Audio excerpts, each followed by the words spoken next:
It's real. So where do you want to start us off? I think I think we all experience deep losses in our life, and I think the one question all of us have to engage that we can't afford not to have an answer for is, what do you do with unspoken pain?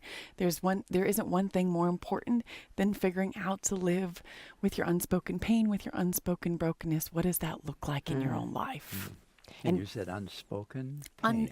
Unspoken brokenness. I think lots of times we have such deep brokenness we don't even know how to articulate it. Where's a safe place to say this out loud?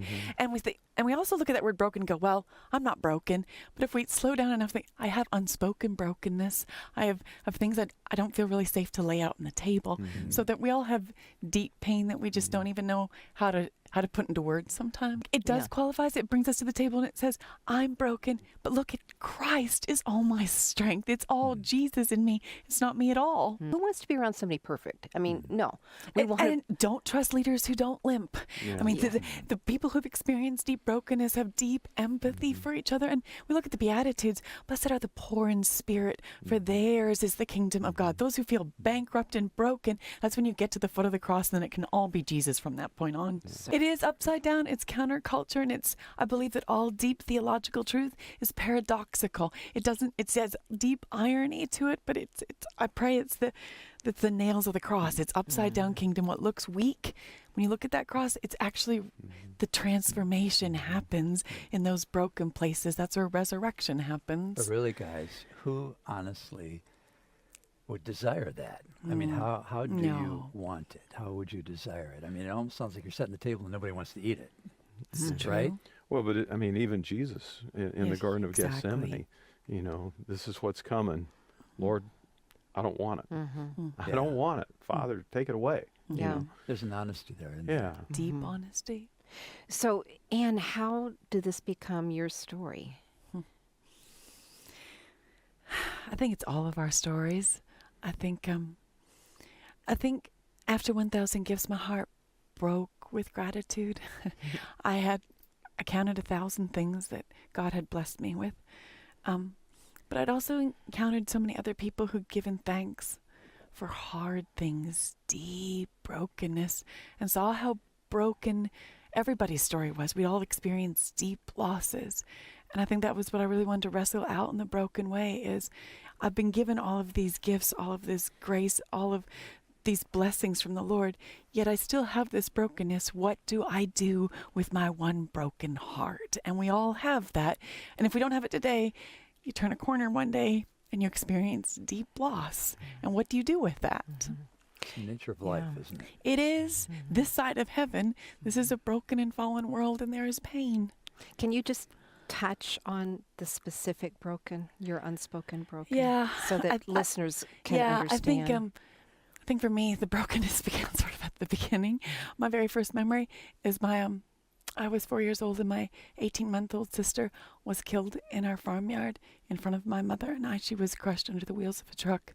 And it's my first memory. And the world, for me, right from the beginning, seemed like a terrifying place. People died. You went to funerals and buried people that you loved.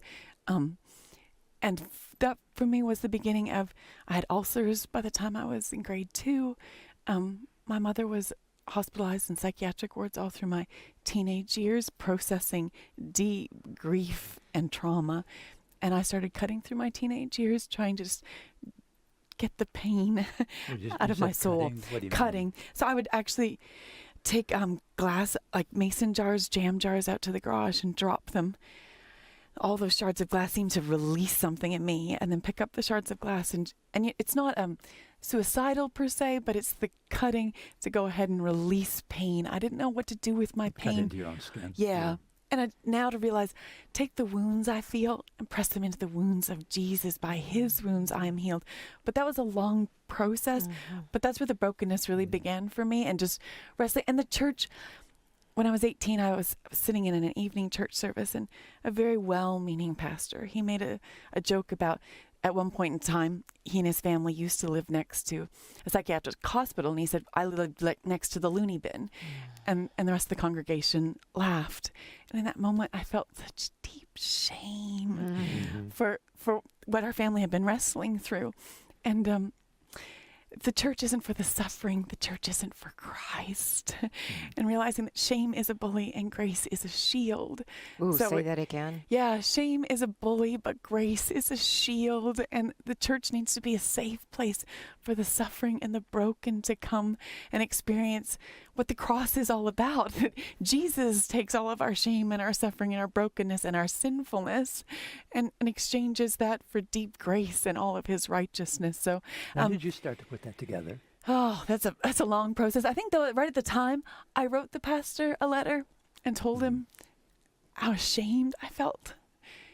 And he asked to meet me and he deeply apologized and said he was sorry. Beautiful. And the next Sunday he apologized in front of the congregation that he had said it off the cuff and he never meant to be wounding at all.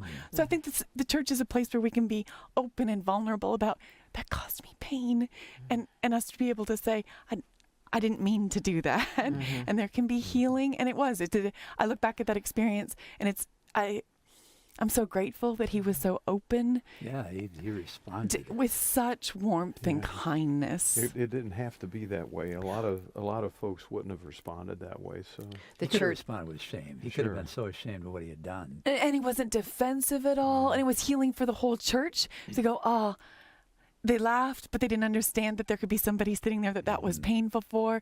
And everybody was so tender and kind that we can come along each other and the brokenness and the body can be healing for each other.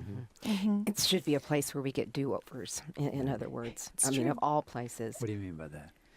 we get to try again. Exactly. We get to try There's again. grace to try again. Yeah. And I guess, this is, I remember in reading The Broken Way, you talk about how Jesus himself qualified his embrace of the broken. So if you look at what Jesus says in Mark 2:17, just powerful verses. He says, and when Jesus heard it, he said to them, those who are well have no need of a physician, but those who are sick. I came not to call the righteous, but sinners. For those who are broken, what a beckoning and a welcoming and an invitation. It says, Jesus is a safe place. Church is a safe place. Gathering at the feet of Jesus, it's a safe place. Come with your brokenness just as you are. You don't have to get cleaned up without me. That's the purpose of Christ. He comes and he washes all the wounds and all the filth and all the sinfulness and all the unrighteousness and gives us his own and heals us with his wounds. And that's a process, isn't it? too? Yeah. It is an Well, ongoing process that happens Yeah, over and over and yeah, over the- again.